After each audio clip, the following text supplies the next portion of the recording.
설 명절 마지막 날에도 말씀 묵상을 함께하기 위해 말씀 앞으로 나오신 성도님들을 환영하고 축복하며 올 한 해도 주님의 은혜를 풍성히 받으신 성도님들 되시길 축복합니다. 오늘은 특별히 설 연휴를 맞아서 저도 부모님 댁을 방문하였다가 이곳 해안 몽산포 해변가에 와서 바다를 배경으로 주말 묵상을 나누려고 합니다. 오늘 본문의 내용은 예수님께서 세례 요한에게 가셔서 그가 이스라엘 백성들에게 베풀고 있었던 죄 사함의 세례를 받으시는 내용과 세례 받으신 뒤에 광야로 가셔서 사탄의 시험을 받으시는 내용입니다. 이 내용들은 우리가 너무나 잘 알고 있는 말씀이기 때문에 성도님들 중에는 예수님께서 세례를 받으신 것은 왜 받으셨는지, 그리고 예수님께서 시험을 받으신 것은 어떤 의미를 가지고 있는지에 대해 아마 알고 계신 성도님들도 많이 계실 거라 생각합니다. 기억하시는 성도님들은 다시 한번 복습한다는 의미로, 기억이 날 듯한데 기억이 안 나시는 성도님들은 다시 기억해보는 시간으로 그렇게 삼고 오늘 말씀을 함께 묵상해 나가시면 좋을 것 같습니다. 13절을 보면 이때라고 해서 어제 묵상 본문에서 세례 요한이 바리새인들과 사두개인들에게 예수님에 대해서, 그리고 예수님께서 오셔서 심판하실 것에 대해 이야기하고 있는 그때 마침 예수님께서 세례 요한에게 오셔서 세례를 받고자 하셨다라고 기록하고 있습니다. 세례 요한은 오실 그리스도는 능력이 많으신 분이시며 이 세상을 심판하시는 분이다라고 선포하였고, 그래서 세례를 받기 위해 모인 사람들, 그리고 세례를 이미 받고 간 사람들에게 오실 그리스도에 대한 기대를 가지게 했었습니다. 그리고 사람들은 그리스도가 오시기 전에 회개하여서 그분의 진노의 심판을 피하고자 또 했었습니다. 그런데 그렇게 회개의 메시지와 오실 그리스도에 대한 기대와 소망을 가지도록 선포하고 있는 요한에게 그리스도이신 예수님께서 세례를 받으시겠다라고 오셨습니다.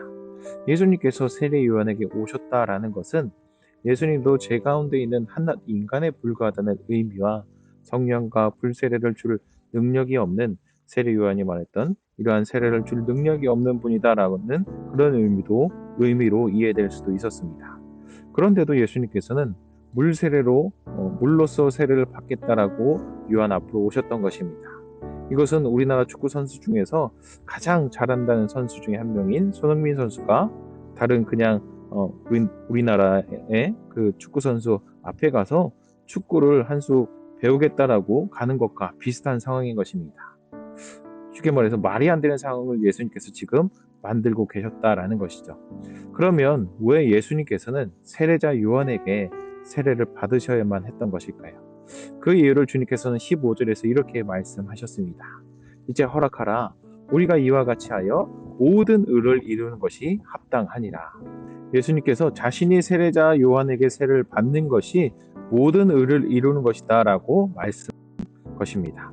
다시 말해서 예수님께서 세례를 받으심은 세례를 받기 위해 요한에게 온 이스라엘의 백성들과 자신을 동일시하심으로 그들처럼 또 죄인처럼 함께 낮아지시는 것이었고, 그래서 인간을 구원하기 위해 희생제물이 되시기 위해 이 땅에 오신 예수님의 사역이 이제 곧 모든 의를 이루는 것이 되는 것이기에 예수님께서는 세례 요한에게 우리가 이와 같이 하여 모든 의를 이루는 것이 합당하다라고 말씀하신 것입니다. 그리고 요한복음 1장 31절에서는 세례 요한의 입장에서 예수님께서 세례를 베풀었던 것이 그를 이스라엘에 나타내기 위해서다라고 예수님께서 세례를 베푼다라고 말씀하고 있습니다. 예수님을 이스라엘에 나타낸다는 것은 예수님께서 메시아 그리스도이심을 선포하기 위해 세례를 베풀었다는 것으로, 이 말 역시도 15절에 예수님의 이 세상을 구원하기 위한 사역의 그 첫 시작을 알리기 위한 것이었으며, 동시에 모든 의를 이루는 것에 요한도 합력하였다라는 것을 말해주고 있는 것입니다. 이처럼 세례 요한의 그 세례를 통해 예수님께서 이제 십자가에서 죽으심으로 모든 의를 이루실 사역을 시작하겠다라고 선언하심으로, 그렇게 선언하시고 세례를 받고 물에서 나오시자 하늘이 열리고 하나님의 성령이 비둘기처럼 예수님 위에 임하였다라고 16절에서 말합니다. 하늘이 열렸다는 것은 유대인들에게 있어서 하나님께서 자기 백성들에게 중요한 것을 계시하시는 순간을 표현할 때 흔히 사용되어진 용어입니다. 그러니까 예수님께서 세례를 받고 물 밖으로 나오셨을 때 하늘이 열렸다라는 것은 예수님의 세례가 아주 중요한 무엇이 있었다는 것이고, 이것은 이사야서에서 예언한 대로 예수님께서 하나님의 의로운 종의 위임과 이 세상을 구원할 메시아로서의 왕으로서의 그런 대관식이 열림을 계시해 주었던 것입니다. 그리고 그런 예수님을 향해 성부 하나님께서는 3장 17절에서 이렇게 말씀해 주셨습니다. 이는 내 사랑하는 아들이요 내 기뻐하는 자라 하시니라. 아멘.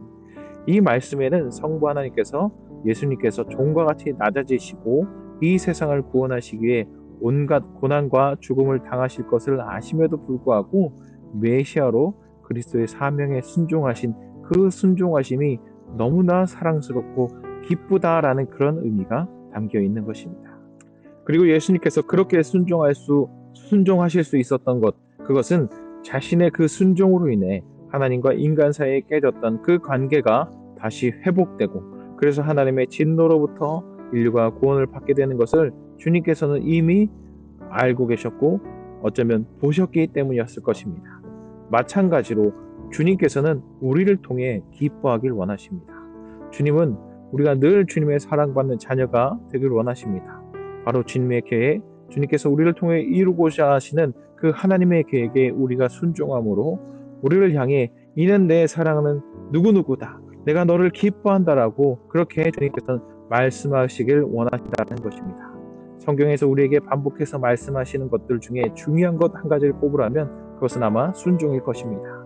아브라함의 순종, 모세의 순종, 여호수아의 순종, 다윗의 순종, 베드로 그리고 바울의 순종 등 우리는 성경을 통해서 순종하는 수많은 믿음의 선배들의 모습을 볼 수 있고, 그리고 우리는 최고의 순종을 보이신 자신의 생명까지도 우리를 위해 내어놓으신 그 예수님의 순종까지도 보았습니다. 그리고 자신의 생명까지도 내어놓는 그 순종 앞에서 하나님께서는 사랑한다고 기뻐하신다라고 말씀하십니다. 하나님의 뜻을 이루어드리는 그 순종 앞에 하나님께서는 그렇게 말씀하고 계신 것입니다. 하나님은 하나님의 말씀에, 하나님의 뜻에, 하나님의 계획에 우리가 전적으로 순종하기를 원하십니다. 그리고 하나님께 그렇게 순종할 수 있다라는 것은 나를 위해 죽으신 주님에 대한 사랑 위에 하나님께서 나의 순종을 통해 하나님의 뜻을 이루실 것이다라는 소망과 믿음이 있을 때 순종할 수 있는 것입니다. 여러분들은 주님을 얼마나 사랑하십니까? 그리고 하나님께서 여러분을 통해 하나님의 그 영광스러운 일을 이루실 것을 얼마나 그리고 어떻게 소망하고 신뢰하며 매일을 살아가십니까? 새해 2023년을 맞아 성도님들은 2023년을 어떻게 보내셨으면 좋겠다라고 생각하고 계십니까?